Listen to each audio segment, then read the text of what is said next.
वज़ीर आज़म शहबाज शरीफ ने गजा में फौरी गैर मशरूत जंग बंदी का मुतालबा कर दिया। कहा इसराइल जंगी जराइम का मुर्तकिब हो रहा है। आलमी अदालत इंसाफ ने भी इसराइली मुजालिम का नोटिस लिया। सलामती काउंसिल की करारदादों पर अमल दरामद को यकीनी बनाना है। गैर मुल्की कब्जे की वजह से तनाज़ात सर उठा रहे हैं। रियासती दहशत गर्दी की शदीद मजम्मत की जाए। शंघाई ताउन तंजीम के सरबराही इजलास से खिताब में बोले अफगानिस्तान दहशत गर्दी के खिलाफ मुअस्सर इक़दाम करे। यकीनी बनाया जाए कि उसकी सरजमीन किसी दूसरे मुल्क के खिलाफ इस्तेमाल ना हो। अफगानिस्तान में पायदार अमन हमारा मुश्तरका हदफ है। अफगानिस्तान की अबूरी हुकूमत को बामानी बातचीत करना होगी। इस्लामोफोबिया और लसानियत के खिलाफ आवाज़ बुलंद करना होगी। माहौलियाती तब्दीली की वजह से दुनिया को चैलेंजेस का सामना है। शंघाई ताउन तंजीम के इजलास में रुकन मुल्कों के दरमियान मुकामी करेंसियों के इस्तेमाल की तजवीज़। वज़ीर आज़म शहबाज शरीफ समेत रुकन मुल्कों के सरबराहान ने लामी पर दस्तखत किए।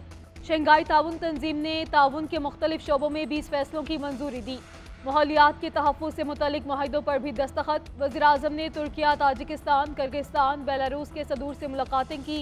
अक़वाम मुत्तहिदा के सेक्रेटरी जनरल अंतोनियो गुतेरेस से भी मिले। दो तरफ़ा ताल्लुकात और बाहमी दिलचस्पी के अमूर पर तबादला ख्याल। वज़ीर आज़म शहबाज शरीफ वतन वापसी के लिए गरीब आवाम का क्या होगा? आप मुझे ये बताएं कि जैसे जैसे ये महंगाई बढ़ रही है, जैसे जैसे बिजली बढ़ रही है, अब बंदा घर का खाना पूरा करे या बिजली के बिल भरे? ये वही लोग हैं जिन्होंने इंतखाबात से पहले कहा था कि हम लोग 200 यूनिट बिजली, 300 यूनिट बिजली फ्री कर देंगे। अब ये वही लोग इक़्तिदार में आके बैठे हैं तो इन्होंने अवाम का जनाजा निकाल के रख दिया। तो बिजली के रेट्स हैं और पेट्रोल के रेट हैं, इनको कम से कम किया जाए, क्योंकि मुलाजमीन जो है ना वो उनका कोई और ज़रिया माश नहीं है। महंगाई के मारे आवाम पर फिर बिजली गिरा दी गई। घरेलू सारिफिन के लिए बिजली के बुनियादी टैरिफ में 7 रुपए 12 पैसे फी यूनिट का इजाफा कर दिया गया और विफाकी काबीना ने मंजूरी भी दे दी। घरेलू सारिफिन के लिए बुनियादी टैरिफ 48 रुपए 84 पैसे फी यूनिट मुकर्रर। लाइफलाइन सारिफिन के लिए कीमत 3 रुपए 95 पैसे फी यूनिट मुकर्रर होगी। प्रोटेक्टेड सारिफिन का बुनियादी टैरिफ 14 रुपए 16 पैसे फी यूनिट है, जबकि नॉन प्रोटेक्टेड 100 यूनिट वाले सारिफिन के लिए बुनियादी टैरिफ 23 रुपए 59 पैसे फी यूनिट मुकर्रर। 101 से 200 यूनिट वाले सारिफिन के लिए बिजली का यूनिट 30 रुपए 7 पैसे का होगा। 201 से 300 यूनिट तक रेट 34 रुपए 80 पैसे होगा। 600 से 700 यूनिट वाले सारिफिन को 1 यूनिट पर 43 रुपए 92 पैसे देना पड़ेंगे। कमर्शियल सारिफिन के लिए बिजली की बुनियादी कीमत 48 रुपए 55 पैसे फी यूनिट मुकर्रर। सनती सारिफिन के लिए 43 रुपए 40 पैसे, ज़रूरी सारिफिन के लिए 44 रुपए 5 पैसे फी यूनिट मुकर्रर। बिजली की कीमत में इजाफे से सारिफिन पर एक साल में 3,274 अरब रुपए का इजाफी बोझ पड़ेगा। विफाकी काबीना ने बिजली की कीमत में 3 रुपए 95 पैसे से 7 रुपए 12 पैसे फी यूनिट इजाफे की तजवीज़ दे दी। नेपरा 8 जुलाई को फैसला करेगी। इलेक्ट्रिसिटी की कंपनीज की कोई कस्टमर केयर बेहतर हो और हमारा जो प्राइवेटाइजेशन का प्रोग्राम है वो भी इसी तरफ हुकूमत के इस रिजॉल्व को पूरा करने की एक कोशिश है। और मुख्तलिफ एरियाज के अंदर इस किस्म की इन्वेस्टमेंट्स भी काफ़ी रिक्वायर्ड होती हैं। जहाँ जहाँ कोशिश करके हम पहुँच सक रहे हैं वहाँ उसको पूरा करने की कोशिश कर रहे हैं। वज़ीर तवानाई अवैस लगारी का बिजली महंगी होने का एतराफ़। सेनेट में इजहार ख्याल करते हुए कहा कि बिजली की कीमत में इजाफा 1 जुलाई से होगा। कंज्यूमर्स एवरेज 35 रुपए फ़ी यूनिट दे रहे हैं। अगले 1.5 साल तक इस्लाहात करके बिजली की कीमत कम कर सकेंगे। नेशनल ग्रिड का किसी सूबे से कोई ताल्लुक नहीं। लोड शेयरिंग किसी सूबे को देखकर नहीं की जा रही। बलूचिस्तान को 10,000 मेगावाट बिजली देने को तैयार हैं। सेनेटर मंजूर काकड़ बोले हमें 10,000 नहीं 2,000 मेगावाट दे दें। वज़ीर तवानाई 2 दिन सिब्बी गुजार लें मान जाऊंगा। इंतहा की लोड शेयरिंग हो रही है। चेयरमैन सेनेट ने लोड शेयरिंग का मामला कमेटी ऑफ होल के सुपुर्द कर दिया।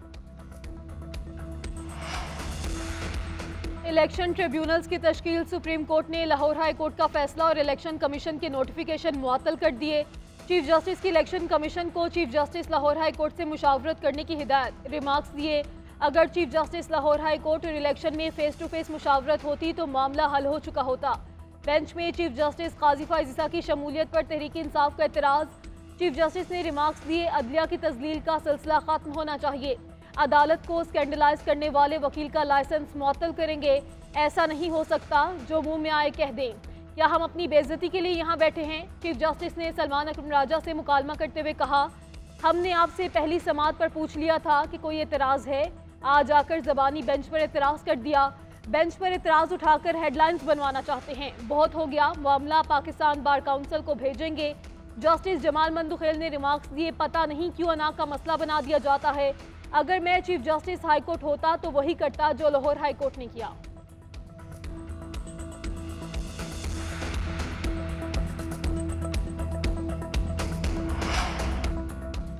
इलेक्शन एक्ट तरमीमी बिल सेनेट में मंजूर, अपोजिशन का एहतजाज, शोर शराबा, ऐवान से वॉकआउट। सेनेटर अली जफर का कहना है कि इलेक्शन एक्ट में तरमीम बदनीयती पर मबनी है।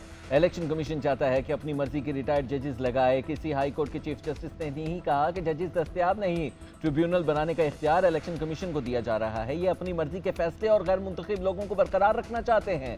कानून में तरमीम अदलिया के अमूर में मुदाखलत है। सेनेटर शिबली फराज बोले, कानून साजी इलेक्शन ट्रिब्यूनल्स को मैनेज करने के लिए है। 8 फरवरी का इलेक्शन सदी का मुतनाज़े इलेक्शन है।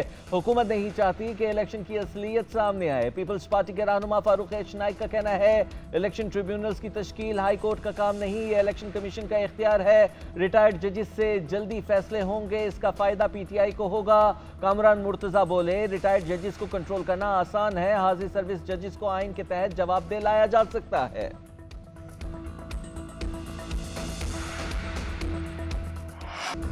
जेल हुकाम का पीटीआई रहनुमाओं को बानी से मुलाकात की इजाजत देने से इनकार। ऑपोजिशन लीडर उमर अयूब, शिबली फराज, शहरियार आफरीदी और दीगर रहनुमा घंटों इंतजार करते रहे।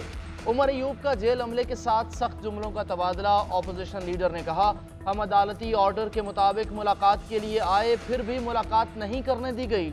जेल चौकी के इंचार्ज ने हमें मस्जिद से भी निकाल दिया। इन सबको तहरीक इस्तेहकाक के जरिए लाइन हाजिर करेंगे। पीटीआई एक पेज पर है, हम सब एक हैं। बानी पीटीआई के साथ खड़े रहेंगे। शहरियार आफरीदी ने कहा, हमारी पार्टी मुत्तहद है, हम सब बानी पीटीआई के सिपाही हैं। मुखालिफिन हमारा मुकाबला नहीं कर सकते। शानदाना गुजार बोली, पार्टी में कोई पंजाबी पख्तून ग्रुप नहीं है।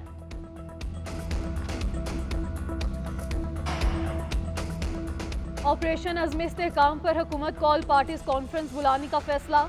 वज़ीर-ए-आज़म शहबाज शरीफ की वतन वापसी पर ऑल पार्टीज कॉन्फ्रेंस बुलाए जाने का इम्कान। ऑल पार्टीज कॉन्फ्रेंस की तारीख का ऐलान शहबाज शरीफ की वापसी पर होगा। वज़ीर-ए-आज़म ऑपरेशन अज़्म इस्तेहकाम पर सियासी जमातों के तमात में लेंगे। तहरीक इंसाफ और JUI ने ऑपरेशन अज़्म इस्तेहकाम की मुखालिफत कर रखी है।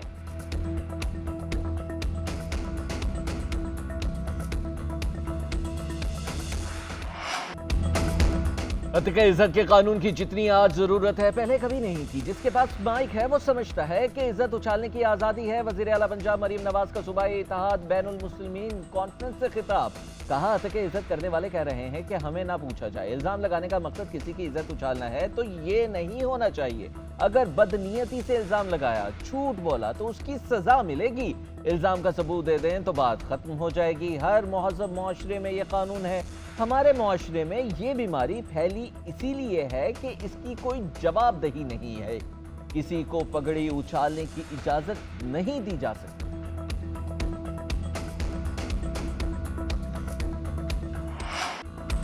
सिंध हुकूमत ने सेहत, तालीम, मवासलात और तवानाई के शोबों में अहम कामयाबियाँ हासिल की। सिंध के बारे में फैलाई जाने वाली अफवाहें सरासर गलत हैं। वज़ीर आला सिंध मुराद अली शाह की सिंध विजन प्रोग्राम पर ब्रीफिंग। बोले, Sindh Engro coal mining company block 2 के माइनिंग प्रोजेक्ट पर काम जारी है। सिंध हुकूमत ने इस्लाम कोर्ट में माई बख्तावर एयरपोर्ट कायम किया। थर में स्कूल, हॉस्पिटल बनाए। सहरा में फिशिंग हो रही है। कराची सेफ सिटी प्रोजेक्ट पर काम शुरू कर दिया। तनकीद से कोई मसला नहीं, लेकिन सूबे को ऐसे पेश न करें जैसे यहाँ कुछ हुआ ही नहीं। जिला इंतजामिया ने PTI को इस्लामाबाद में जलसे की इजाज़त दे दी। स्टेट काउंसिल के बयान पर इस्लामाबाद हाई कोर्ट ने दरख्वास्त निपटा दी। स्टेट काउंसिल ने बयान दिया, PTI को तरनोल चौक के पास 6 जुलाई को जलसे की इजाज़त दी है। डिप्टी कमिश्नर की तरफ से NOC जारी करने से मुतल्लिक अदालत को आगाह कर दिया गया। इस्लामाबाद हाई कोर्ट के जस्टिस बाबर सत्तार ने केस की समाअत की। दूसरी जानिब PTI इस्लामाबाद के सदर आमिर मुगल को एक बार फिर गिरफ्तार कर लिया गया। आमिर मुगल को DC ऑफिस के बाहर से गिरफ्तार किया गया। आमिर मुगल 6 जुलाई को तरनोल जलसे के इंतजामात के हवाले से DC से मुलाकात करने पहुंचे थे।